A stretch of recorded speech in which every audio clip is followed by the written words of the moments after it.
Hello, Benji. Hi, I was turning the volume down on Facebook on my phone because I was trying to be like one of the people. Oh yeah, give us an extra hit. That's nice. I didn't even think of that.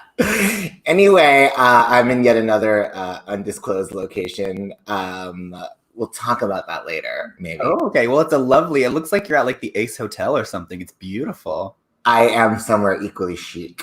And my name is Patty Asterisk Rimalower, and I'm here with my lovely co-host,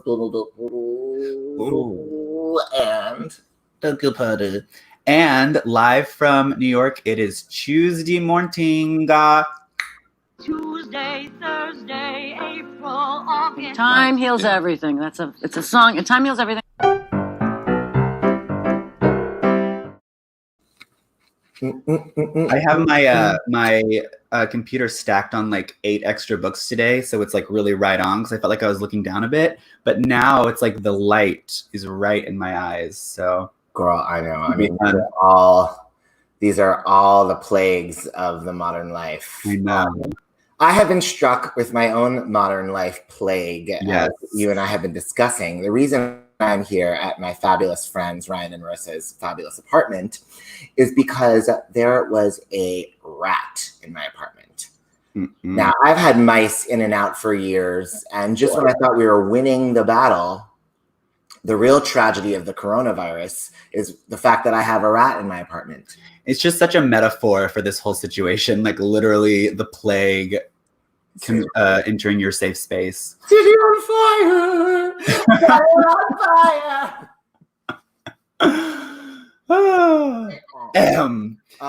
Anyway, so that is happening. The exterminator came this morning, and I have to say he was extremely comforting to me. He was not hot, but you know when you just have so much love and gratitude for someone that you feel that they're hot. Yeah. I was like, is this what it would feel like if I weren't a shallow, stupid bitch that's actually attracted to people's insides? Yes. Well, and it was a little taste of a higher dimension. Yeah. Well, that's good. This is, a time for growth. Also, on my way back to Manhattan, take me back to Manhattan. Speaking of Liza, I was right back to my old self because I was cruising all the guys jogging in Williamsburg. Oh yeah, and I was like, I'm a fine man. I was literally about to tweet I'm literally attracted to every single man running in shorts, and then I saw this one guy and I was like. I like it. Our friend Matt has been sending me videos out his window, watching all these hot construction workers walk down the street, and he's narrating. He's like, "Ooh, girl, look at him, daddy." Yeah. And I'm like, this is Rear Window. I can't take it. So is Julia Murney. If on her she was posting a lot on Twitter about things she sees, she lives on the first floor and stuff she sees out the window, but now she started to fully post videos. She just popped up on an episode of 30 Rock, which I'm working my way through finally. That's my thing, I think, is watching things that are popular 7 to 10 years after the height of their fame. Well, you know what? Someone's got to do it. Anyway, okay, well, we already played our intro. Do you want to start with All Beef Patty? Yeah. Okay, here we go. I hardly know the woman. Every time. It's so bad for me to have this Facebook thing open on my phone over there because I see that it's on a slight delay. When I was yes, and you cut to the intro, I looked over and my phone was just right behind us. Don't look in the monitor. Oh, so. My All Beef Party today is people who assume. See, what I wanted to talk about. This is broad. Because when you assume, you make an ass out of yourself. The thing is, I wanted to talk today about Glenn Close and Sunset Boulevard. And I've moved that to Thursday. Because I realized that I have to give the context is if I feel I hate Glenn Close and Sunset Boulevard so much that I think people assume yeah, because like he just like loves Patty and it's not true. Like my love for Patty has an asterisk. It is conditional. Like, you know, I mean, I love her the most, but not everything she does. Like I have seen like many Patti LuPone performances that underwhelmed me, you know. You're not blindly loyal. You still watch with your critical direction. No, and as a matter of fact, a good friend of mine, a very intelligent man with incredible taste. Thank you. It was just commenting last episode how I am open to new things. Elena in Evita and Madonna in Evita. Yeah. And, you know, but it's weird. My loyalty to Patti LuPone is deep. Like I actually was offended today that one of my favorite podcasts that inspired me to want to even have our podcast is Behind the Curtain. And they were wishing a happy birthday to Carol Demas, the original Sandy in Grease, who created the role of Genevieve in The Baker's Wife before she was fired and replaced by Patti LuPone. Mm-hmm. And I didn't like that. You know, like, I feel that like no, she should like just crawl into a hole. Like I do not like celebrating her, and I wasn't so sensitive about her in that way, except people started posting like audio of her metal arc and like, you know, being like, this is one of my top 2 metal arcs, and I know they mean Liz Calloway, you know what I mean? Well, so I see where the stuff is. You know, I don't have to. No, absolutely not. Hell no. Anyway, so the point is though, like I'm fiercely loyal to Patty, except when I'm not. And you know, so my feelings about Sunset Boulevard are legitimate. And I would just like to give a little more backup for how my loyalty to Patti LuPone is actually based. Like I was saying this I'm really excited about our podcast episode this week. I hope everybody listens to it. Yes. Because we corn streamed Liza in New Orleans, which by the way, we kept saying was from 1980, which is when it aired. So maybe on technicality we'll get away.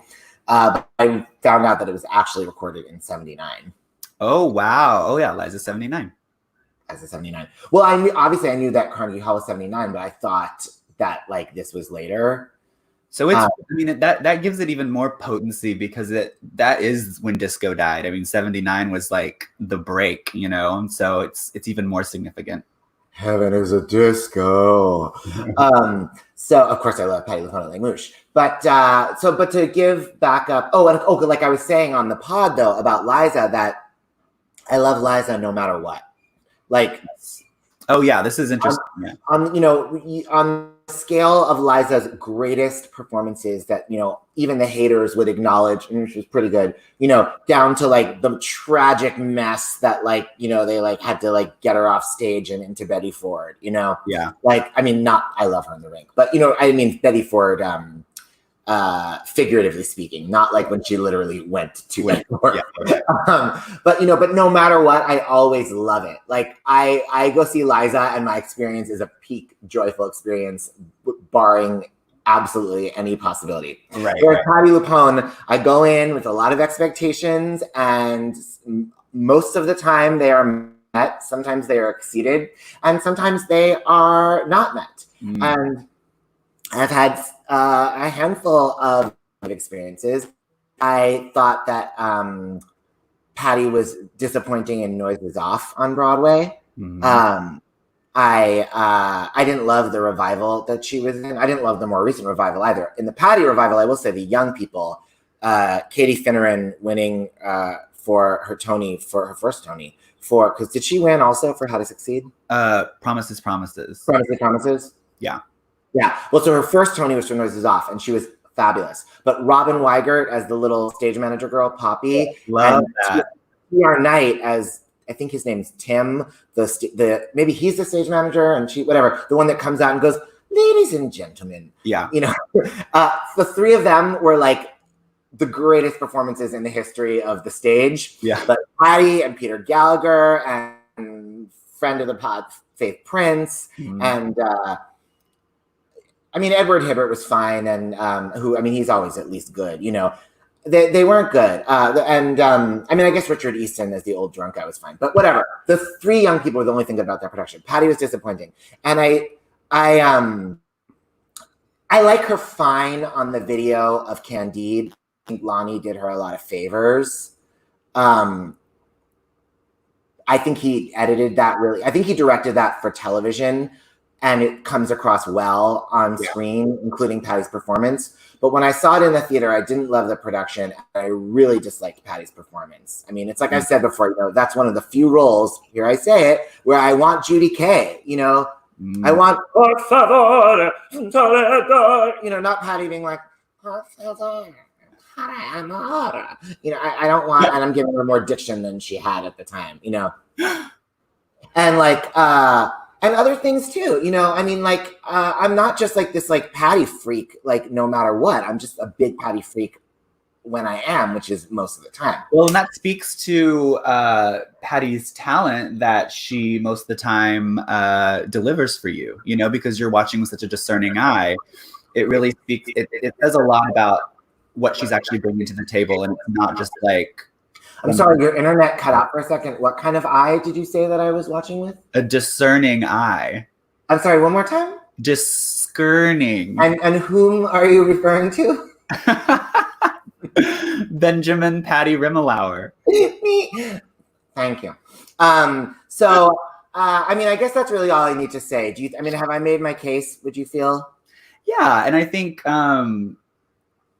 it's good. Nowadays we need more of those type of fans. We need people who aren't just like, all these gays nowadays who are like, if you come say anything bad about Ariana Grande or Carly Rae Jepsen, I'm going to block your ass and remove you. It's like, no, like people actually can have an opinion, and these people are, they have to sing for their supper. It's not just a generational thing though, because the worst are the Judy queens. Yes.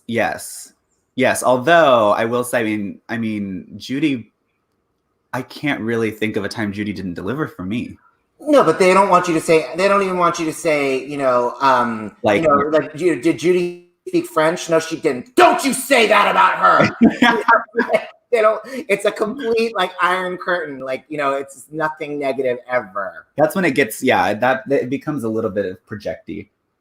It's just crazy. And when I say, by the way, obviously I welcome all, dish about Liza. I'm just saying that I was gonna say artistically, I don't even think that's the right term for this moment. But I just enjoy Liza no matter what she's delivering. Whereas Patty, it's sometimes very difficult for me. Always entertaining no matter. What is this? What is this comment?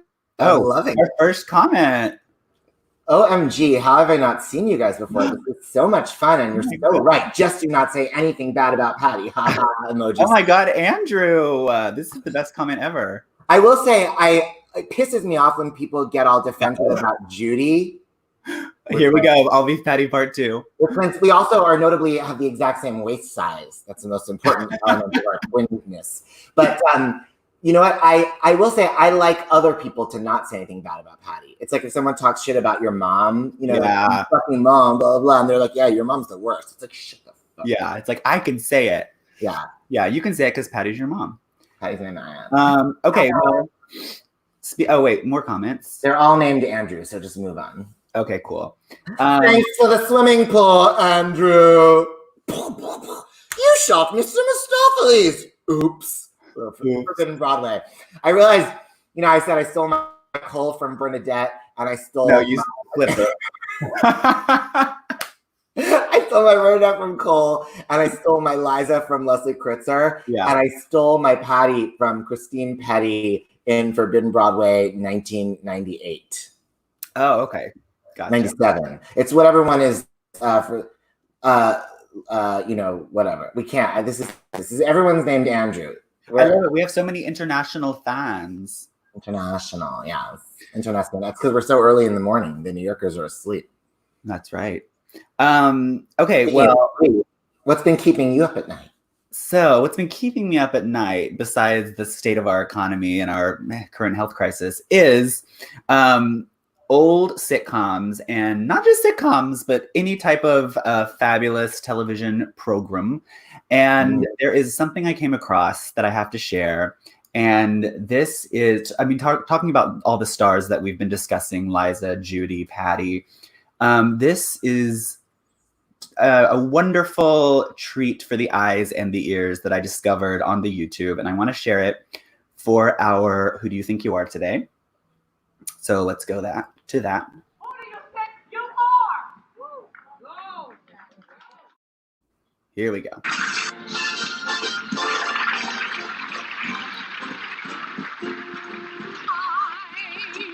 I'm the greatest star. I am by far, but no one knows it. Wait, you're going to hear a chord. A silver flute. They'll cheer each toot when I expose it. Can't you see to look at me that I'm unnatural, as Camille, I just feel I've so much to offer. So I'm the one who'll be divine, for I'm a natural pauper. So thank God it's not a lump. I'm a great big clump of talent. Last, honey, they're gonna bend in half. Did you hear the one about the traveling salesman? 1,000 laughs. Stick around for the jokes. 1,000 faces. I reiterate, when you're gifted, then you're gifted. These are facts I've got no action right. Hey, one of a kind. In all of the world so far, I'm the greatest star. Who is the pip with pizzazz? Who is all ginger and jazz? Well, I apologize for the fuzzy quality, but the good thing is, with all those hairstyles, you know exactly who it is. Oh, yes, you do. Anyway, yes, it's from the Love Boat. It's from the Love Boat, Matt. But I just have to say, first of all, you have Ethel Merman. Then you have Carol Channing joining, and Doing then another impression, which is just to die. And then Ann Miller just like Doing an Ann Miller impression. Totally. But then, in my opinion, the MVP, Della Reese, comes on and everyone's coming on from the sides. Della comes from the curtain back behind. And you have to go on YouTube and watch the whole thing because it's really, really special. And there's actually some great harmony if you listen really close. I wouldn't know it, but I'm so happy you shared that because I've actually never seen it. And I have that episode like on my like to-do list for like my literally whole life. When Patty was interviewed in Interview Magazine in like 1980, it was a conversation between her and Andy Warhol on her run at Les Mouches, and she was the cover. And then there was also this transcript of a lunch with her, Andy, I think Bob Colacello, and Ann Miller. And Ann Miller, who was at the time in Sugar Babies, was telling Patty that she was going to do the Love Boat with Ethel and Della and Carol, and that she thought Patty should do it too. But can you imagine? Patty would have been how old was Patty then? Like it would have been 31. What?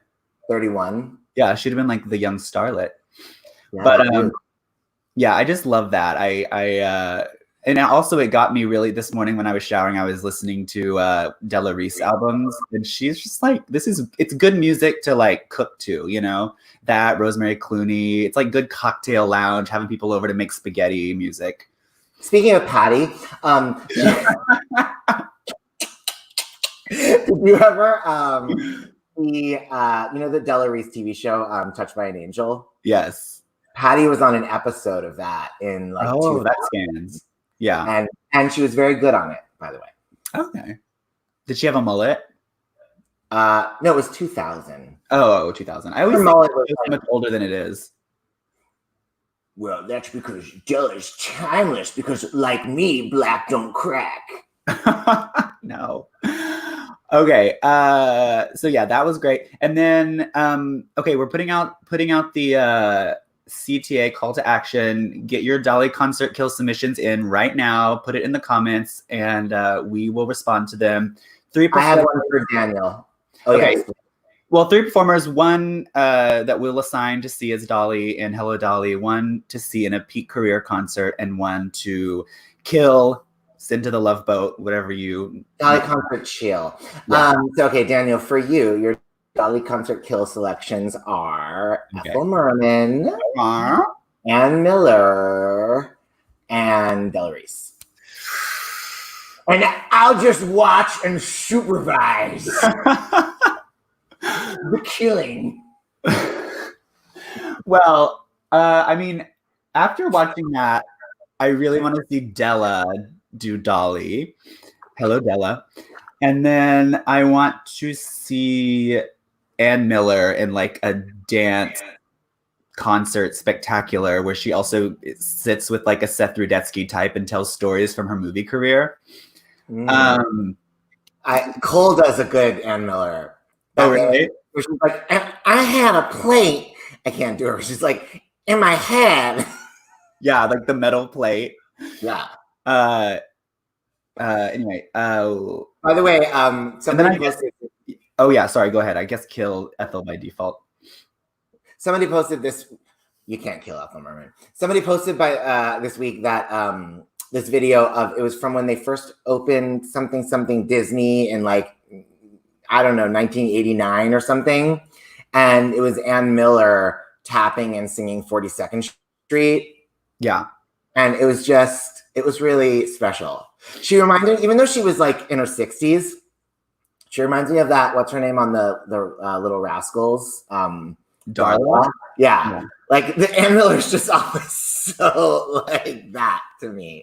I mean, she's spectacular. What was I watching the other day that she was in? Was it The Bandwagon? Is she in that? I can't remember. But that, and then of course Easter Parade. My favorite part of the movie Easter Parade with Judy Garland is Ann Miller's huge tap number, which she was performing while she was wearing a back brace because her abusive husband, had recently pushed her down the stairs. So that poor woman. Yeah, she's been through so much. Okay, Knox Lee, always delivering for us here. Yeah, Knox. Jonathan Groff. I don't know how to pronounce his name. Is it Ramin? I think it's Ramin Karen Liu. Oof, I mean, his name is sexy in my book. And then Norm Lewis. You want to take this one? I would love to. Okay, Dolly concert kill. Not Mary fuck kill. Not Mary fuck kill. Not Mary fuck kill. Okay, so I guess of these peeps, I would want to see Norm as Dolly Levi. Mm-hmm. I mean, Norm is just like funny and like, you know, I mean, I once, it was the Broadway, what do you call it? The Broadway flea market. Yes. And I went with Richard J. Alexander. And then Richard was hosting this lunch at Sardi's. I mean, like, this sounds like made up, you know?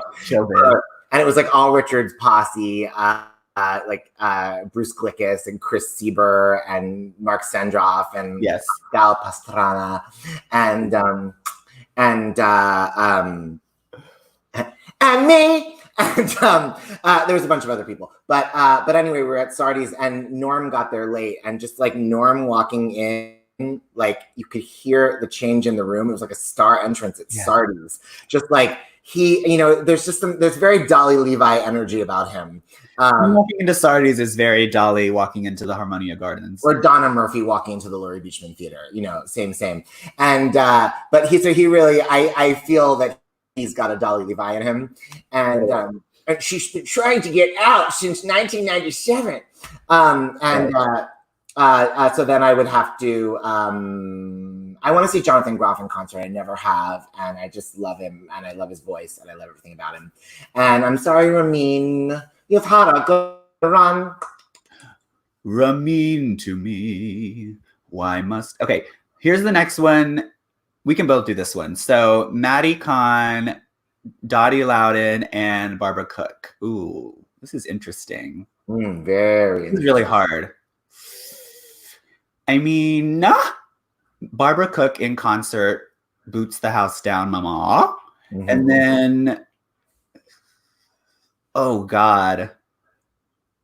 It's impossible. I can't. It's actually not impossible. You're just like way too obsessed with Madeline Kahn. I'm just too loyal to Madeline because you're right. I do want to see Dottie Loudon do like her weird, crazy, unhinged Dottie.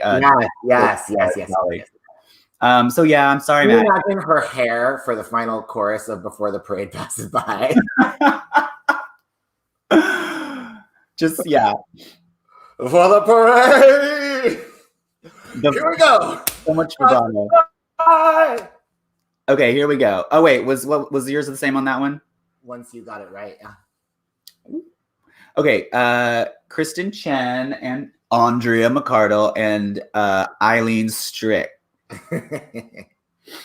Also easy, this one. I would want to see Kristen as Dolly. I want Elaine. She's got me for 2 hours. And like Liza, I have no horse in the race of how she wants to spend the time. She can just yell at me for 2 hours. She can quietly look through and read a book to herself. Anything she wants is totally cool with me. I'll be delighted. And Andrea McCardle, I'm going to have to do to her what Trump has been doing to the country. All right. I said it. Okay, so any other suggestions, please submit. But yeah, I think I agree with that one. I mean, Kristen is Dolly, Eileen in concert. Yeah. So she's also obviously been popping up a lot on 30 Rock. Yes. That's another Patti LuPone performance I'm not so into. Oh yeah, she plays what's his face? Sylvia Rossitano. Yeah, his mom. Yeah, and they don't really blame her. They didn't really give her much, but she also didn't do much with it. True. God, Elaine was fucking great on that show, though. So good. I mean, it's hard to think of a television performance that leaps through more than that one. I love that in the documentary, when they're filming on the set of 30 Rock and, Tina comes up and you can tell she's just like bracing herself for Elaine. And Tina's like, you know what? Elaine's a lot. She's a lot to handle, but she's always worth it or whatever. It's so good. She kind of sounds like an abused wife, but like, yeah, totally. Tina Fey as Julie Jordan with Elaine Stritch as Billy Bigelow. Can you imagine Elaine's soliloquy? So, I mean, I assume Jane Krakowski is Carrie Pipperidge in this revival. Oh, yeah. Totally. She'd be great. Patty could be Enoch Snow. Yes, there you go. When the children are asleep, that's so good. That's a great Patty impression. Thank Christine Petty in 1997. And I do. Okay, what else? What else should we discuss? What are you looking forward to in the foreseeable future? What's keeping you going? What is keeping me going? Well, I've said it before. I've been having a real great time on the pod with you, and I'm super excited to continue our Liza moment. Me too as well. Because we had such a great time doing Liza New Orleans, 1979, that we are going to do Liza Radio City Music Hall, 1991. I think one. And we're going to do it with special guest Billy Stritch, who was, I don't know if he was the musical director or musical consultant, but he definitely did arrangements and did a lot and I think he performed. Yeah, I'm sure he performed in the show. And I'm just real excited about that, Yes, me too as well. And I think it'll be good because while the 2.5 hours we recorded this week didn't get everything that we have to say about Liza off our chests, I do feel that it was that first birth. Now we'll be allowed to talk to Billy, ask questions specific to this concert. Every time when we talk about, when she comes out and sings did you say I got a lot to learn? We're not gonna have to be in the beginning there was Francis Gum. We'll be able to be Radio City 1991, go. Yes. And he'll have a lot of behind the scenes intel. Maybe he'll tell us what was in that mysterious mug that she was sipping from. I mean, I think that's exactly the kind of intel that we are not going to be getting. Oh. Anyway, but yeah, I'm very excited for Liza at Radio City. Check out. Now, have you watched that before? No, but I have listened to the recording on Spotify. Such a good one. That was definitely the most common Liza Minnelli CD of my youth. And they were constantly playing it on PBS and having pledge breaks where she'd be there being public television. I realize my Liza sounds a lot like my Carol, and I'm not too happy about it. No, I don't think so. They overlap. I mean, they're the same vocal placement. I only have that one. But Carol is much more this. It's much more low. It's much lower. Your Carol's much lower. Right. The thing I'm obsessed with, one of the things I'm obsessed with on the Liza is just when she sings Sondheim song, Live Alone and Like It. And it's all like, it's like this fabulous, crazy, like bonkers up-tempo arrangement, big production number, and you just picture all the choreography and everything. You know, Live Alone and Like It, and there's one part where it's like at the biggest part, she's like, doesn't mean you're lonely, just that you're free. Live alone and like it. It's so crazy though. It's like the biggest underline in history. Well, and on that note, Liza, the biggest underline in history. That's our show. Thank you guys for tuning in. We love you. And Patty, take us out. Tuesday, Thursday, April, August. Time heals everything. It's a song. Time heals everything.